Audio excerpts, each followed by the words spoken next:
5, 4, 3, 2, 1, 0.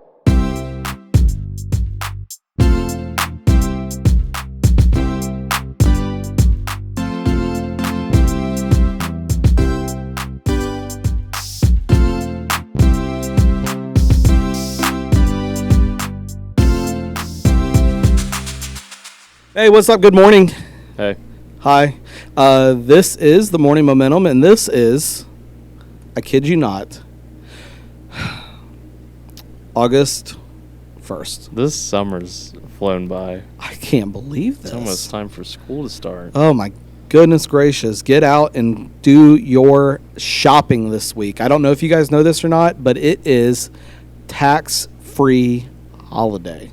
You know what that means? What? Anything related to school supplies, shoes, clothing. I think the butt wipes that you have to get for your kindergartner kid, any of that stuff is tax free. I didn't know that. This week. Is it really? It is. All the states, like I wouldn't say all the states, a lot of states do that. South Carolina does it. Ohio does it. They're the only two that I know that does it, but I'm sure there's other ones out there. I need to look and see if I need to buy books. Yeah, for real. Do you have to pay taxes on books through the school? I just usually find them on thriftbooks.com. Oh, that's the way to do it. Yeah. Pay a couple bucks for them. Yeah, and then sell them back later. Yeah, for real. College books are expensive. If you've never been to college, you should go.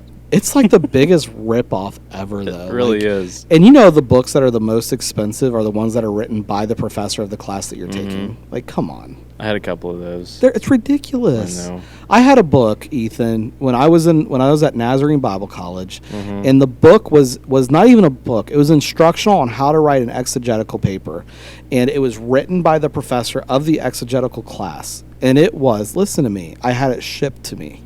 I had to pay like $12.50 for this. It was, you ready? 20 pieces of printer paper. Literally, the guy printed them off on a inkjet printer. And mailed them to you. Put them, listen, he didn't even bind it. He put 3 staples in this bad boy and mailed it to us. Very Guess nice. the cost. $200. Thankfully, it wasn't that. It was $75. It's a lot. How much is that per paper? Per paper? Do it. Yeah. I'm not even. Too much. Dollars. You know, and the worst part about that was, so I had to take 5 exegetical classes while I was there. And the school uses this. And while I was there, now granted, listen, you need to know this. I was not there just for 4 years. I was an 8-year student, just because I took like 1 class this semester. But in that time, out of the 5 classes, only 2 of those classes used the same guide. So he had updated models, updated versions of this that we would have to buy. We were told that it's been updated. You'll fail if you don't get the new one. And I'm telling you this, by the time that I had to do it the 3rd time, I took the last one and that one, and I could not find the difference outside of the title being a little bit different with volume 6 or 7 or something stupid. Nice. That's Probably worked harder frustrating. on that than the actual class. I was so frustrating. Hey, that happens. It's crazy. It's way too much money. Colleges, do better. Quit. Yeah, do better. Do better. That's stupid. Come on. Like, it's ridiculous. Come on now. So anyways, Ethan, let us know, man, what national holidays we know. We're accustomed to this now. We need to know. Similar to a month ago, there's a lot of stuff here because it's also like national months. So I'm going to try and fly through these like before. But starting off with a great pun, Dogist 1st, universal birthday for shelter dogs. My dog's birthday is August 10th. But your dog's not a shelter dog, right? It is not. So it's not its birthday. Except for we don't let it watch rated R movies. So that's sheltered. Sorry.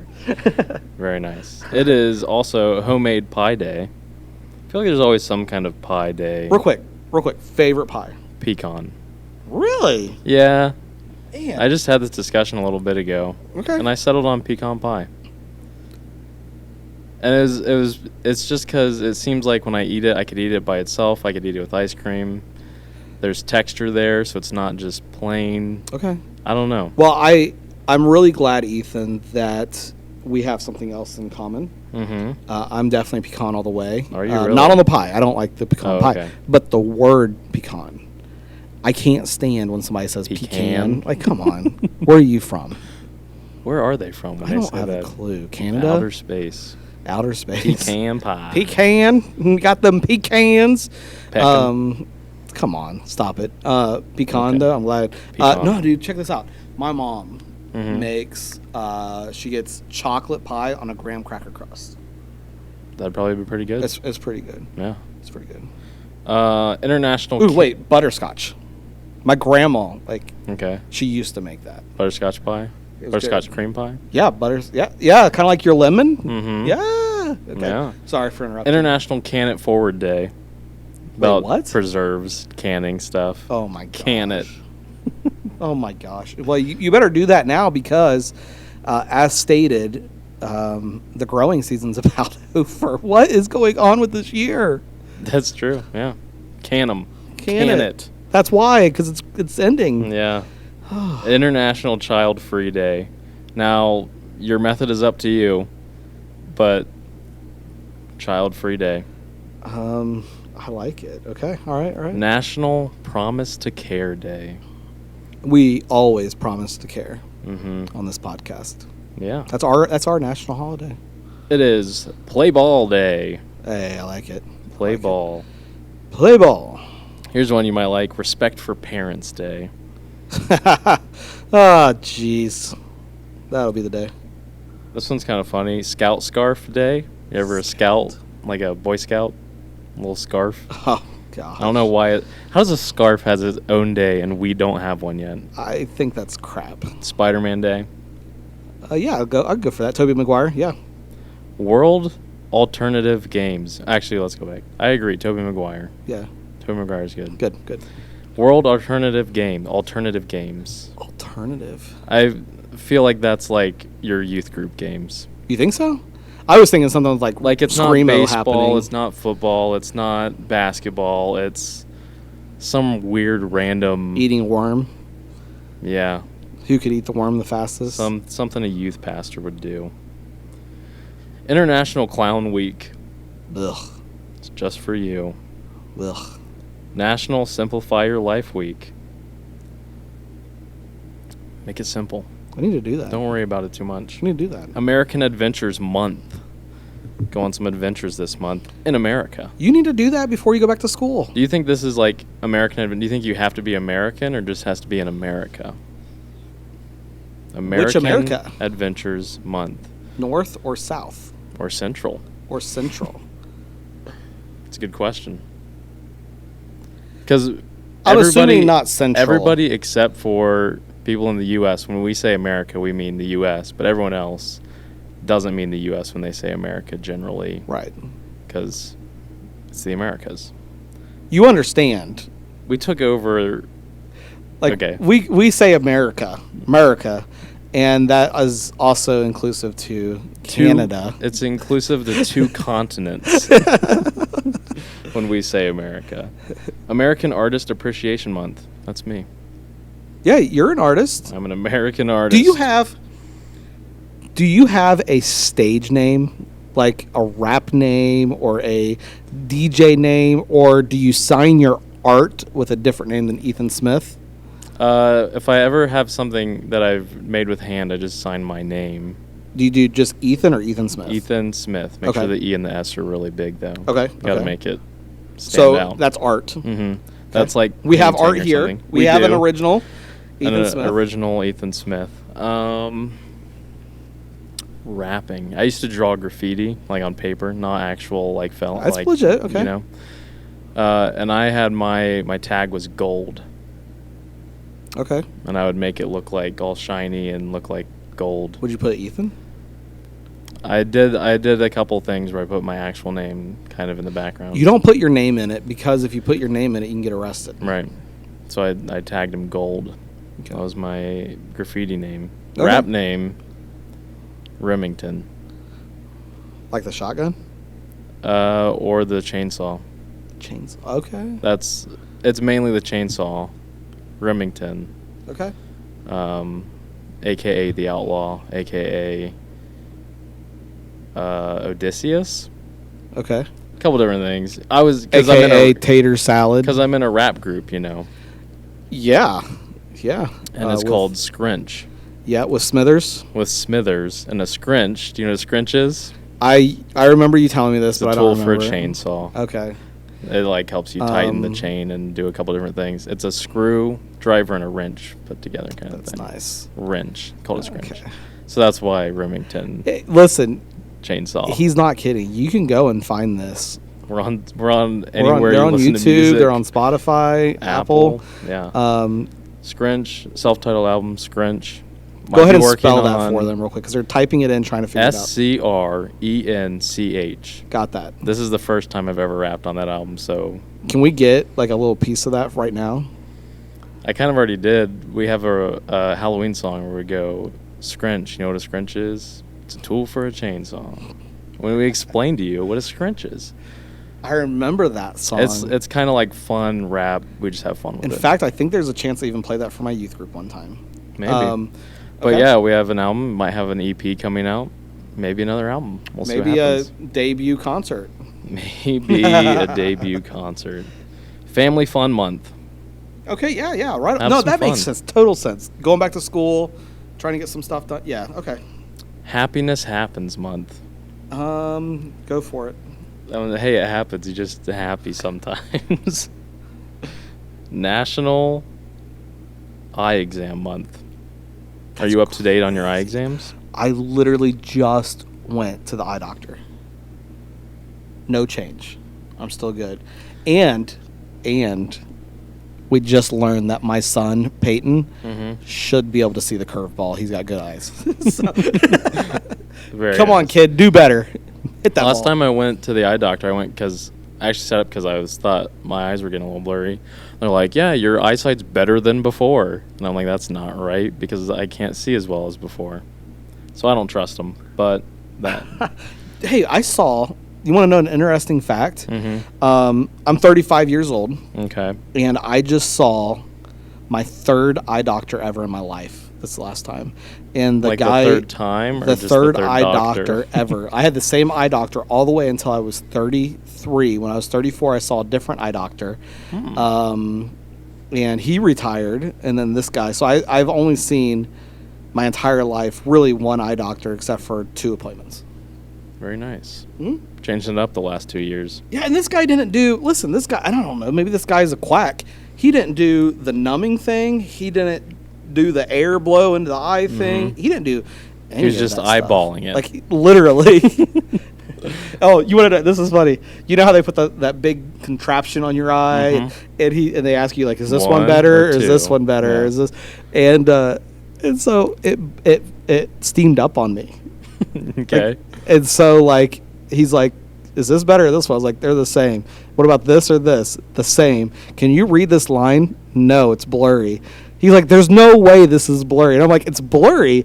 And he's getting mad at me. And he's like, we'll just start over. And he slams the device over to the side. And he looks into it and goes, it's steamed up. I was like, I told you. I couldn't see anything. That's funny.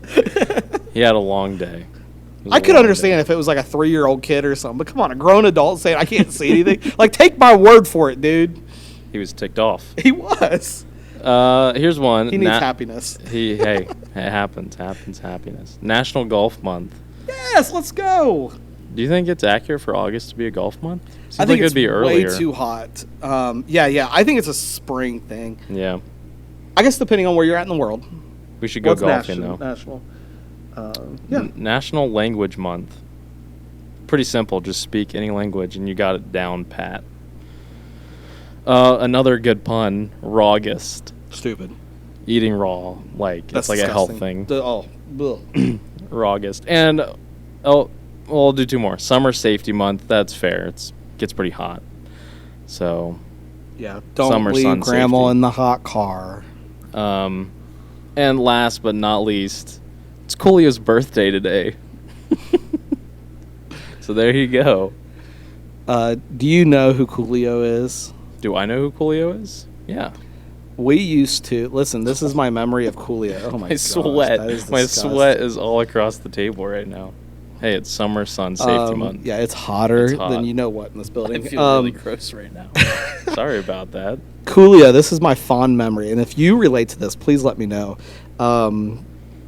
We used to go to Skate World, and we would, skate around in circles. They'd always play Coolio, and so I feel like he kept that hairstyle a little bit longer than he should have. Just me. Yes, I agree. Because it went from a bunch to 3. Yes. Yeah, hey, I guess if he likes it. I don't know about it, man. Whatever. But yeah, that's how I remember him, just skating around Skate World and doing that stuff and living the dream. Were you ever a Skate World kid? No.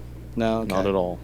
Do you want to hear a funny Skate World story? I definitely do. For the people that are listening, Skate World is our local skating rink, not ice skating rink, inline skates. Okay, and you used to rent the skates. They would be those brown leather, everything looked the same type skates, or you'd bring in your rollerblades, because that was a big thing. Rollerblades came out; they got big when I was 12. And that was actually maybe a little younger than that. That was actually my first knee injury ever, was on rollerblades. I jumped off the curb and my kneecap dislocated, and that was my first surgery. The beginning of the end. The beginning of the end of my knee. But anyways, funny story. So, I was in the 6th grade, and you had girlfriends and boyfriends back then, right? Quote unquote. And I wanted to go out and skate. I wasn't about this sit around and do nothing crap. And I wanted to go out and skate. I was there. I paid money. Leave me alone. And this girl that I was quote unquote dating, it's just stupid looking back at those relationships. But anyways, I went out on the skating rink and was skating with her best friend because she wanted to skate, and the girl that I was dating did not. And so then she got mad at me and went to the bathroom and was getting really upset, and she was crying and she was upset. And so somebody told me, and so I skated over towards the girl's bathroom to see if she was okay, doing the nice thing. And this woman comes out and goes, "Are you Richie?" And I said, "I don't know." And she picked me up. This woman picks me up, throws me into the women's bathroom, and I'll remember, I slammed into the wall. And this girl that I'm dating is again, dating, quote unquote. She's sitting on the bathroom floor, nastiest bathroom I've ever seen, bawling her, "Why are you skating with my friend?" I was like, "Because you didn't want to." Good response. Get out and skate. Couple notes about that story. That woman should not have picked you up and thrown you into the women's restroom. What was she thinking as an adult? Times were so different then, though. It's and crazy. 2, you used to be a playa. Pastor Richie was a playa. I just wanted to skate. Rock and roll. I broke up with her. You want to know how I broke up with her? I didn't date her friend after that. You know how I broke up with her? How? At the skating rink? With that NSYNC song, Bye Bye Bye. You were ruthless back then. I was terrible. That's funny. It's a great story. So anyways, I just thought I had to share that. But we'll find out from this story who from our church listens to this, because I know I'm going to get called out on that one. That's going to be funny. But anyways, kids, do not act like that. That was jerk. That was jerk Richie. But anyways, hey, going back to it, we told you we were going to talk about this a little bit. We talk about failure. Now listen, I don't want you to hear this and go, "Oh man, this is so negative." No, it's not. You can learn so much from failure. And today we're going to share maybe a story or two about that with you. But earlier this year, okay, here's a quick insight. I'm coaching baseball. Mm-hmm. I'm assistant coaching. I'm not taking this record and putting it on my coaching record. I have a good coaching record. This year, it was junk. I am not accepting this. This was not my decision on the calls that were made. Listen, we went 3 and 40 or something stupid like that. It's been a bad season. And here are the things that I saw this year. And we're talking, these kids are 13 years old. Some are even 12. Listen, I've watched as 2 kids have quit because they couldn't take losing. I have watched as kids have cried. I've watched as kids have gotten mad. I've watched as kids have taken 500 bats and slammed them against a fence post. I have watched as kids have taken their bats. $500 bat, dude. Oh, $500. These parents that are spending $600. Sorry, $500 or $600 bats, baseball bats, grabbing it and slamming it. If my kid did that with the bat, I don't care if I spent $350 on a bat. Like, he's gonna wear it. I might have to use my get out free jail card for something like that or something. I don't know. But, like, just kidding. But, like, I've watched all these things, and I have watched as kids have just flat out not shown up. And the reality of it is that we were 10 games into the season, Ethan, and they were already giving up the rest of the season. We had a coach that gave up. He unscheduled a couple tournaments, talked about giving up and not doing other tournaments.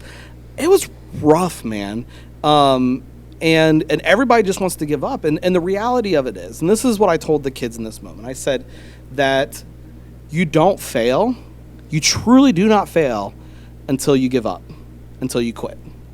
When you quit, that's failure. When you turn around and you just fully walk away from it, you don't take anything from it, you just walk away from the situation. To me, that's failure. When you look at a situation and go, okay, what is going on? What is going on? You know, hitting slumps happen, and things happen in life as well. Like, you know, I told you in the last podcast, baseball, sports have a lot of things to do with life, and it's the same way. You know, I have watched as top professional athletes. This year, Mike Trout in the MLB, he's one of the best hitters in the MLB, went on a hitting slump of almost 30 at-bats without a hit. Sounds like me. That's crazy. It's softball. But, like, going 30 at-bats, and you're being paid. Think about this. He's being paid millions of dollars to strike out. I wish I could get paid millions to strike out. And so here's the things that I learned from Mike Trout. Number one, all right, this was an interview that he did, and I absolutely love this concept. But let me tell you, this deals with life, all right? He said this. Yeah, sometimes he got physically upset. You could watch him get physically upset. He'd strike out for the 4th time in a game, break a bat or get mad or something like that. But he said this, that in those situations, here's the reality of what we should be doing. We should take a look at that situation, analyze it, and help the next person get better. It's not always about you. And so, you know, it really got me thinking, like, I've played a lot of ball in my life, and looking back, I can never remember a time outside of, like, a kid going, oh man, that curveball was nasty. Like, somebody striking out in a game, coming back and telling the rest of the team, hey, here's what I saw. You know, when he threw the ball, his arm mechanics were different for that pitch or this or that. And the same thing goes in life. Like, we're not there to help somebody else out because of our failures. But, oh my gosh, think about this. If you could take, 30 strikeouts and help somebody else out in that situation, you just took something that many would deem a complete failure, and you could make something beautiful out of it. Yeah. And I think that, and I've said this before, life is all about perspective. And how do you view it? How do you look at it? And if you look at something as a failure to the point that you just have to walk away and give up, listen, there's a difference between walking away from something, but walking away and learning from it. And I think our mentality is to walk away and just throw our hands up, we're done. Yeah, I feel like, I feel this way too a lot, but I feel like I've gotten better at it, is we never want to be wrong. And it's like, man, baseball's not for me, forget it. I'm good at it's you just don't want, you don't want to say you're bad at baseball. It's just your decision not to play. But there's something that I've started doing, and it's because of your sermons about perspective and different things, and it's taking a moment and just looking at, all right, what's happening here? What can I look at that maybe I did that I can do differently again? How can I help other people with this? But it's the perspective thing, and you can say it as much as you want, but until you start doing it, everything's going to be the same. But I think that perspective, if you actually take a moment and analyze whatever situation across the board in life, and think about it, maybe you need to discuss it with other people too. But analyzing that situation and thinking, all right, yeah, maybe I'll fess up that I shouldn't have done that way, or that went wrong. But now that I know that, I can do it differently, and I can make it better for me and those around me. Yeah. Mm-hmm. And it gets tough in life when you're dealing with these type of things. You know, as a parent, I can't tell you how many times I've had the thought, like, man, I am failing as a dad. And times when, you know, I'm too hard on the kids, or I'm not hard enough, and stuff happens and stuff goes wrong, and it's like, man, if I would have just done this, then that wouldn't have happened. Mm-hmm. But what am I trying to do? You know, I'm trying to stop them from failing. And I'm taking away, listen, you're going to think this is crazy, I'm taking away the blessing from the failure from them. Mm. And there's blessing in the failure. Mm-hmm. And for me, you know, I've shared my testimony before, but, you know, I've not always been, oh my gosh, I'm definitely still not the ideal husband, the ideal father. I slip up constantly because, you know, we fight to do what's best for our family. Mm-hmm. We really do. I mean, even as a kid, you fight to do what's best for your family, and you want to see your siblings succeed. You want to see your parents succeed. You want to succeed, and sometimes it just doesn't turn out the way that you want it to happen. And I think one of the greatest things is that we try to dictate outcomes in our lives mm-hmm. and in the lives of others. And I think that is when you can find the most, honestly, the most pain mm-hmm. and the most heartbreak and things. Even as a coach, you know, I've seen this, and this is something that I want to be very careful about with my son. And sometimes I hear things of my kids talking, and they don't know that I hear it, but it hurts. And, you know, like, there was a conversation between my daughter and my son the other day, and this is raw. Like, this is a tough thing, but like, my daughter said to my son, you know, I think that you are dad's favorite because you play baseball. And if you didn't play baseball, then you probably wouldn't be his favorite. And I was like, oh my gosh, really? Like, that's what you're thinking. And then Peyton, he's like, no, he doesn't. Like, he likes baseball, but that's not the case. Like, he really likes you guys. And and so it's just like these conversations, and it makes you think, like, where am I failing? Mm-hmm. Like, if she truly believes that, like, is my intention too far in one direction or the other? The other thing that I see, not as a parent, but as a spectator, as a coach, is parents who live through their kids to correct the things that they weren't able to accomplish in their own lives, mm-hmm. and so they want to push it so hard in their kids' lives that their kids end up failing, mm-hmm. and they don't learn from it. They just resent and hate, mm-hmm. and that's hard. Yeah. I thankfully had never had that experience with a parent that was like that. My dad was very encouraging to me and all my siblings when we did sports, and he got into it, you know, but it was never unhealthy, you know. But I like Peyton, your son's comment of saying he likes you guys. Like, he's still retaining that he's the favorite, but not because of baseball. It's like, don't worry, it's not baseball. He still likes you guys.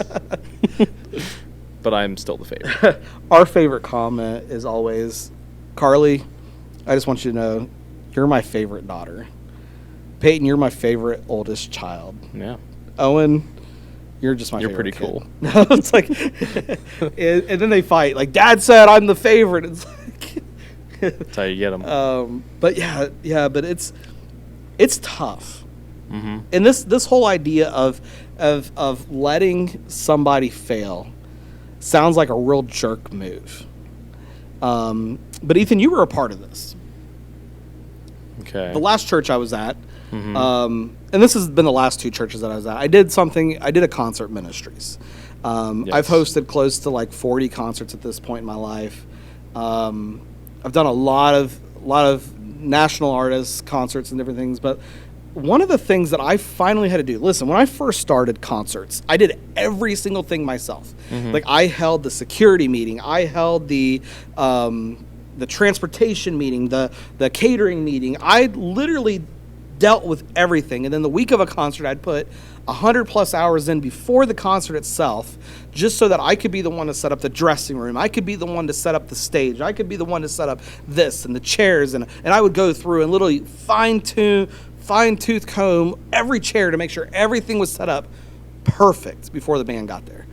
And I did my second concert at my last church and realized that I was not doing the kingdom justice by handling and doing everything myself, that I needed to be able to use other people. And the reality that I had to come to was the fact that people on that team are going to have to fail. I can't micromanage. And too many times we want to micromanage because, hear me out, we know that if we do it, we'll do it right. You know, if you have an idea in your head that you want to make happen, you know, take a video, for example. If I'm like, hey, Ethan, let me edit a church video, I'll do it like you do. You're going to know that I'm going to fail at it. I'm not going to do as well as what you can do on those things. I'm not going to put things in there correctly. And so we want to do it ourselves. We want to be like, okay, I'm going to handle this. And so I had to literally listen. Colton Dixon concert. Okay. So Ethan, I think you did security for that one. So Ethan did security. And, you know, he could take anybody out that he wanted to in that place. And so that concert, I said, okay, I'm not going to control this. But I also had to sit back and tell myself, I've got to let things fail. And I'm telling you this, it was the hardest thing I've ever watched. Literally watching something. I'm watching how somebody is doing something the way that they wanted to do it, going, oh my gosh. Like, I remember, like, shaking at times, like, this is going to fail. And I just let them do it, and then it ended up failing. But then they were able to learn from it and do much better the next time. But they grew so much from allowing that to happen. Same thing. Same church created a youth worship band. Yes, and allowed, I was in it. Yes, Ethan was in it. And at times would allow things to fail so that we could learn and grow and get better as a team. And you've got to be able to allow that to happen. Now, listen, some of the failures are going to hurt.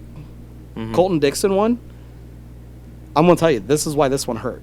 Okay? I think you might have heard this one. I don't know.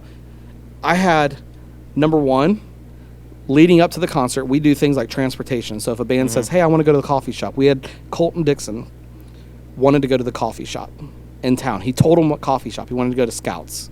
Okay. It's in Northridge. And from the church, 15-minute drive. The lady in charge of transportation, because I let her be in charge, took Colton Dixon on a 45-minute drive to her mother's house so that Colton Dixon could meet her mother and her daughter. She kidnapped Colton Dixon. And then still couldn't get on this coffee because he had to get back for sound checks. Just taking the opportunity. Yeah, she took it. And then our head of security, as Colton Dixon, you know, they do these intro songs. As he's taking the stage for his intro song, stops him to tell him how much this certain song that Colton Dixon did meant to him. And he's like, I got to hit the stage. We'll talk later. He's like, no, but we got to talk now. I got to tell you this. Like, I don't know. Do you know what the outcome of that is? What? Colton Dixon will never work with me again. I've been red flagged because of failure. But we learned from it and we did much better. Now, granted, some people got fired from their positions. But you failed, you're out. But also you learned. There's a line. You learn. We all learn, and then we all go for ice cream. But listen to me. I like that. You might think today that you're failing at something. And I want you to remember it's perspective, okay? Yeah, you might not be completing it the way that you want to complete it. It might not be going the way that you want it to go. But I have this question for you. How can you get better in this situation? How can you grow? How can you mature? How can the outcome be different because of this the next time? Don't look at it as a failure. Don't give up. Don't quit. Don't run. But look at this and say, okay, how can I get better? And I'm telling you this, when you take failures and you grow from them, you get so much stronger. Mm-hmm. So, anyways, today we want to encourage you to go make a difference in somebody's life, as we always do. It's Monday. You know, Monday might be your favorite day of the week, but it's not everybody's. Go out, make a difference in somebody's life. You could be that person that starts a chain reaction at McDonald's, buying everybody's coffee in the morning. You should do that. Yeah, absolutely. Don't do it at Starbucks. Starbucks hates when you do that. And it's too expensive. And it's yeah, it's bad because like you might have you might get to pay for the $2 coffee, but the person behind you just ordered a $10 coffee. They ordered for the office. And you have to pay for that. But love on somebody. Tell somebody that you love them today. Tell somebody they look nice today. Make a difference in somebody's life. Mm-hmm. Ask them, hey, did you get a haircut? I like that. Even if they didn't, just be like, it looks really nice today. It looks really good. Your beard looks really nice Keep doing today. what you're doing. Yeah, I love that. And we can't wait to be back with you again real soon. Mm-hmm. And, have a good day. Enjoy this nice, beautiful August 1st day. And we can't wait to be back with you again. We'll talk to you soon. See you then. See ya. Bye.